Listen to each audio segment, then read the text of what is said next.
Tuan-tuan pun telah mengetahui, pemuda Indonesia sedia mati untuk kemerdekaannya. Ditarakan tuan-tuan mengenal kejantanan amat dengan kawan-kawannya. Di balik papan tuan-tuan mengenal pemuda-pemuda Indonesia dari barisan berani mati. Ratusan ribu pemuda Indonesia telah masuk Teisentai dan Hibakutai. Sebab, sekali lagi saya katakan, kami gandrung kemerdekaan.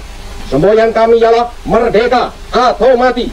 Bagi kami, tidak ada tanah air sonder kemerdekaan. Tidak ada kemerdekaan sonder tanah air.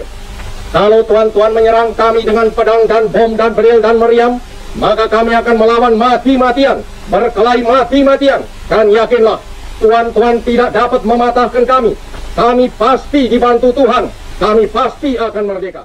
Hello, what's up wal? Gimana kabarnya kalian? Semoga baik-baik saja dan selalu diberikan kesehatan atas apa yang diberikan saat ini. So, dapat disaksikan tadi wal, video tersebut adalah proses pembacaan pidato Bung Karno tentang kemerdekaan terhadap penjajah.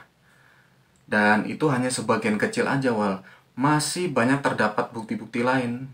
By the way, di sini apakah kalian pernah berpikir siapakah tokoh utama dalam penyebaran berita proklamasi ini wal? Jika belum tahu ini wal, kali ini aku bakal membahas nih kisah singkat salah satu tokoh yang dianggap sebagai pahlawan kemerdekaan Indonesia wal, dalam mempelopori penyiaran kemerdekaan Indonesia ke seluruh dunia wal. Tapi sebelum aku menjelaskan secara mendalam tokoh ini wal, kita saksikan dulu intronya.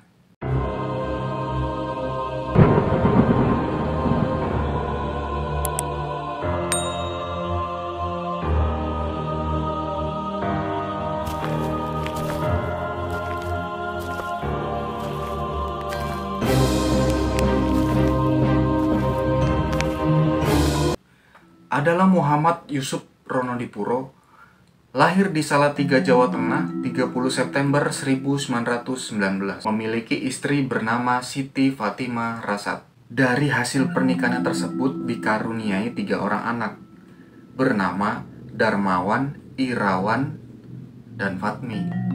Beliau berprofesi sebagai wartawan radio militer di Jakarta yang disebut sebagai Hosokyoku. Stasiun radio tersebut wal dipimpin langsung oleh tentara Jepang, Letkol Tomobachi, dan secara kebetulan wakilnya adalah orang Indonesia wal, Bahtar Lubis, yang secara kebetulan kakak dari sastrawan sekaligus rekan kerja wartawan, Muhtar Lubis. Singkat cerita, tepat hari Jumat pagi wal, jam 10, tanggal 17 Agustus 1945, proklamasi telah dibacakan langsung oleh Bapak Soekarno wal di kediaman Pegangasan Timur 56 Jakarta Pusat wal.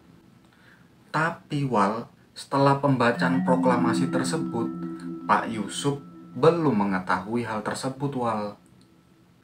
Dikarenakan semua staf stasiun Hosokyoku sudah tidak beroperasi lagi wal, penyebabnya pemutusan izin siar oleh pemerintah Jepang saat itu wal.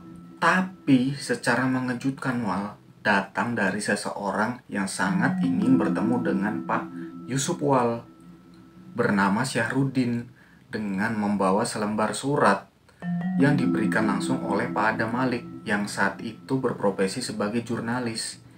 Dan seketika semua bingung wal dan bertanya, ini apa? Pak Syahrudin menjelaskan bahwa itu adalah naskah proklamasi kemerdekaan wal. Dan secara spontan wal, semua staf Hoso kaget dan bingung, mengingat semua tahu bahwa ruang siaran secara keseluruhan semua dijaga ketat oleh tentara Jepang wal. Tapi di sisi lain Pak Yusuf memikirkan sesuatu wal, bahwa masih ada satu ruangan yang sudah tidak digunakan lagi wal. Well, setelah sampai di ruangan tersebut, ruangan itu sudah tidak bisa digunakan wal, karena sistemnya sudah tidak terkoneksi lagi dengan pemancar wal. Akhirnya Pak Yusuf memikirkan cara lain, yaitu dengan mengubah pengaturan kabel stasiun radio agar kabel pemancar dapat terkoneksi kembali wal.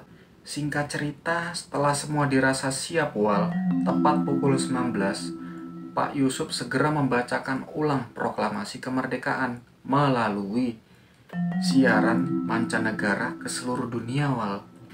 Dan setelah itu dilanjutkan dengan pembacaan versi bahasa Inggrisnya wal, agar masyarakat atau pers luar bisa mengerti maksud tujuan pembacaan tersebut wal.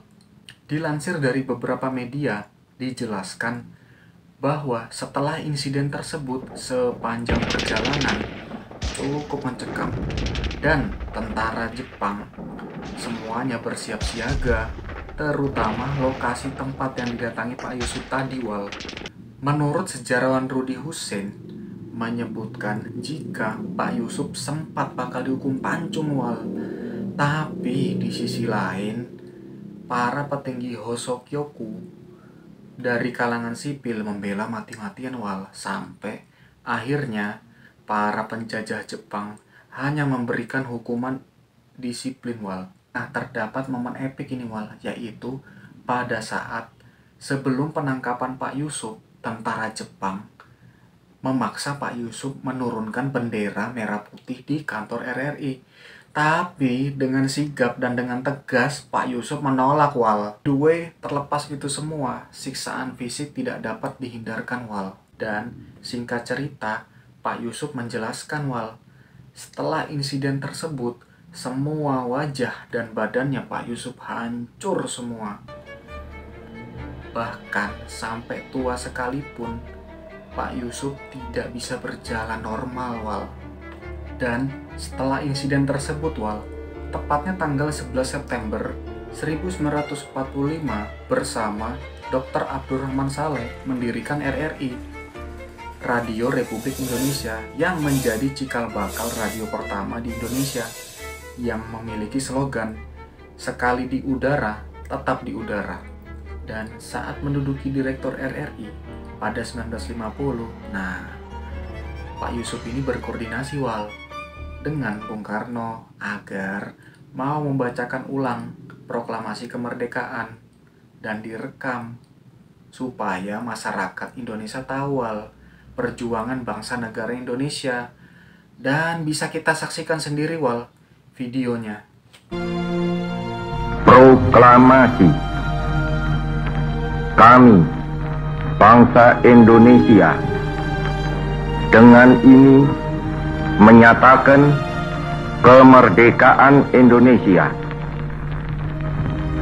Hal-hal yang mengenai pemindahan kekuasaan dan lain-lain diselenggarakan dengan cara saksama dan dalam tempo yang sesingkat-singkatnya.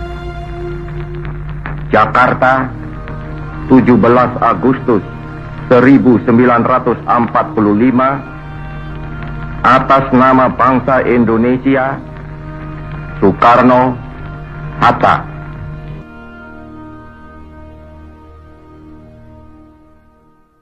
Jadi itulah kisah singkat Bapak Yusuf Ronodipuro dalam perjuangannya untuk menyiarkan proklamasi kemerdekaan bangsa Indonesia. Jadi mungkin itu saja yang bisa aku sampaikan. Selamat hari lahir negeriku ke-76. Doa kita untuk semua negara Indonesia agar kita semua terbebas dari pandemi COVID-19. Dan jangan lupa ditonton, like, and subscribe ya wal. Terima kasih.